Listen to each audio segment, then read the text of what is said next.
大家好，我是邱斌，我还在重庆的丰都鬼城里面。我们平时看电视剧，像武则天、李世民这些皇帝长什么样子，大家一直都很好奇。我们呢已经拍过了，去看过了，有他的真身塑像，还有他的佛像。那么还有呢，看《西游记》《封神榜》，大家对天上的那些神仙长什么样子呢，都有一点了解，可能非常熟悉。但是经常说到地狱、地府，那里面的什么阎王、鬼王到底长什么样子，可能很多人不知道，也非常好奇到底长什么样子。那么今天在丰都鬼城这里有个天子殿，里面呢就展示了阎王的塑像，它到底长什么样子？今天我们就来看到了。现在带大家去一探究竟。天子殿相当于就是阎王殿，阴天子嘛，阎王。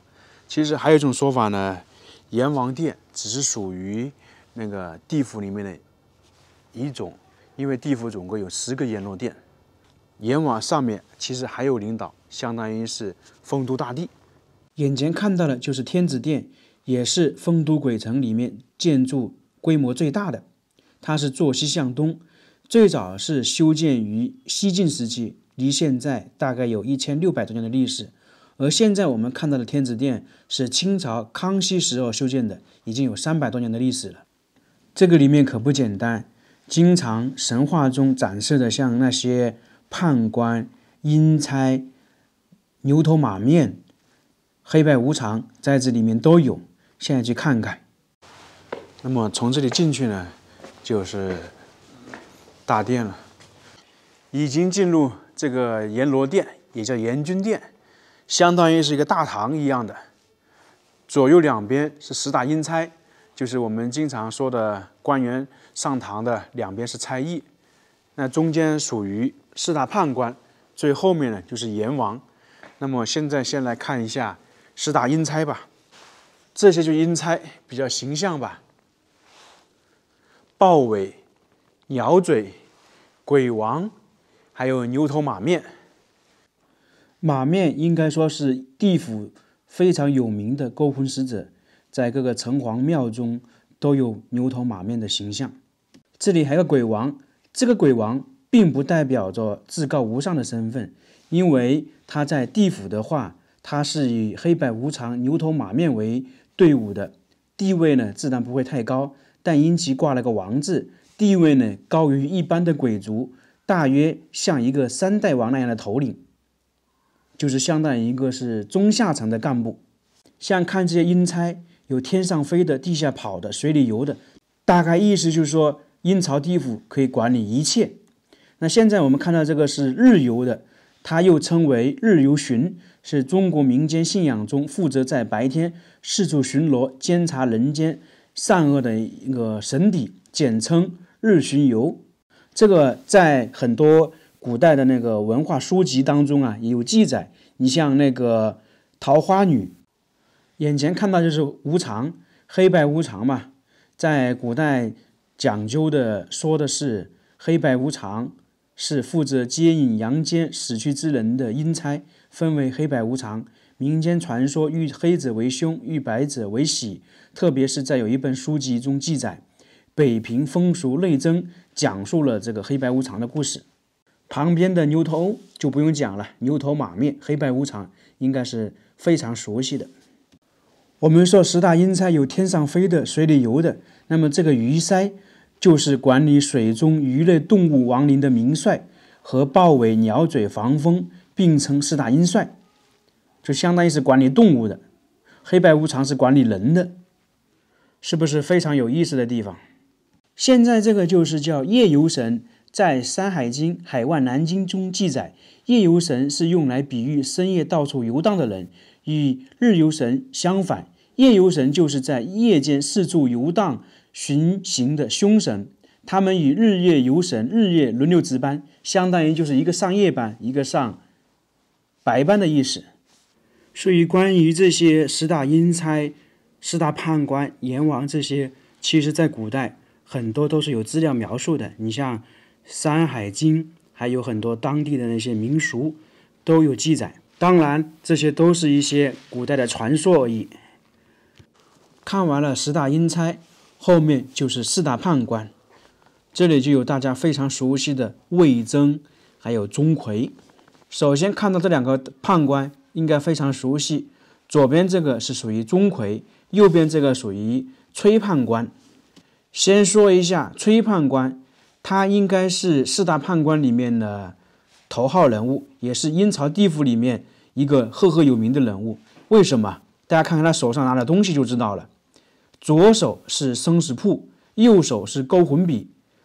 这个看过《西游记》应该都知道了。在传说当中，他就是专门执行为善者天寿，让恶者归阴的任务。就是说，在生死簿上面写下什么的名字，或者划掉谁的名字等等。那么传说最广的生死簿上面哪两种人管不了呢？一个就是姓孙的，还有一个是属猴的。这两个都跟孙悟空有关，因为在《西游记》中演绎孙悟空大闹地府嘛，他呢就生死簿被他改过了。当然，这是古代的一些民间传说。那么这个崔判官是否真的有这个人呢？其实相传崔判官呢，以前传说属于隋唐时候的人，就跟魏征一样的，他属于李世民的手下。那么崔判官呢，具体是谁的手下不知道，但是大概是隋唐那个时候的。那么在崔判官旁边的就是钟馗，这个大家非常熟悉了。那钟馗起到什么作用？看电影电视也能知道，钟馗主要是降妖除魔，所以他在这里穿着紫袍，怒目圆睁，双唇紧闭，就是凡是来到阴曹地府的鬼魂呐，都是由他来区分好坏。就是说生前作恶的，那么由他来处置，那处置完之后送到哪里呢？送到18层地狱，刚好在这个天子殿、阎王殿里面，后面呢还有18层地狱，等一下我们还能够看得到。那么在18层地狱待的时间足够了，再交轮回殿拉去变牛变马，这个当然了，在各种神话电影电视里面都能看到。那有些人呢变成虫，变成狗等等，这个是不是非常有意思？其实这也反映了当时在古代社会，老百姓对这种生活的一种我们说的祈祷嘛，就是说善有善报，恶有恶报的想法。我们说的四大判官赏善罚恶，那眼前看到这两个呢，一个是掌管善的，另外一个呢是掌管监察的。那么首先看一下右边这个人，他是执掌善铺，身着绿袍，笑容比较可爱。那么这个大家猜一猜是谁？这个就是魏征。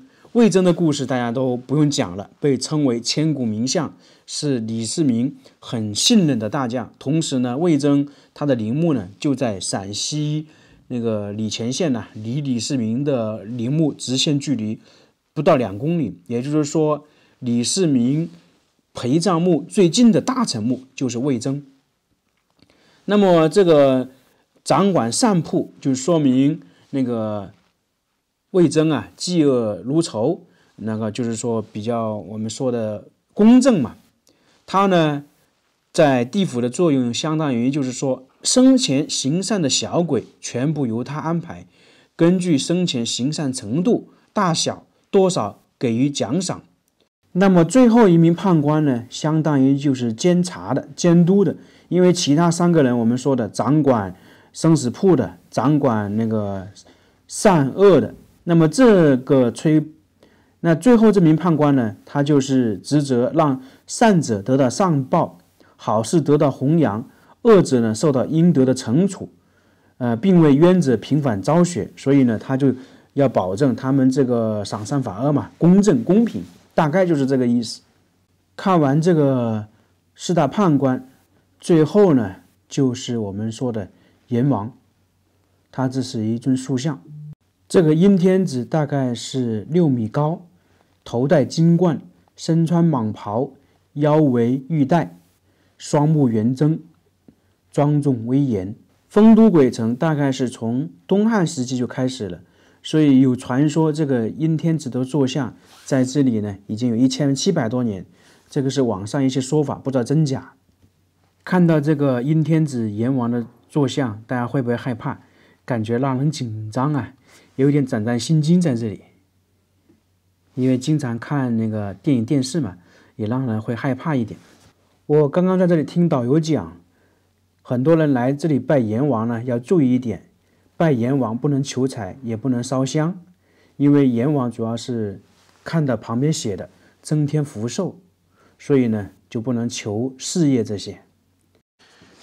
在阎罗殿旁边就是18层地狱，这个我们已经看了很多，现在再来看看，这个应该就是十殿阎罗，因为阴曹地府嘛，其实是有10个阎罗殿的。这里呢，应该展示的就是果奈何桥。那这里呢，就是李世民和魏征梦斩龙王嘛，讲述的就是这个故事。在《西游记》里面也有演绎。这里应该是在喝孟婆汤吧。这个天子殿我们就看完了，大家看到阎王的样子有什么感受？会不会害怕？里面18层地狱我们只展示了一部分了，很多是展示不了的。但是在丰都鬼城里面，可玩性的地方还是挺多的。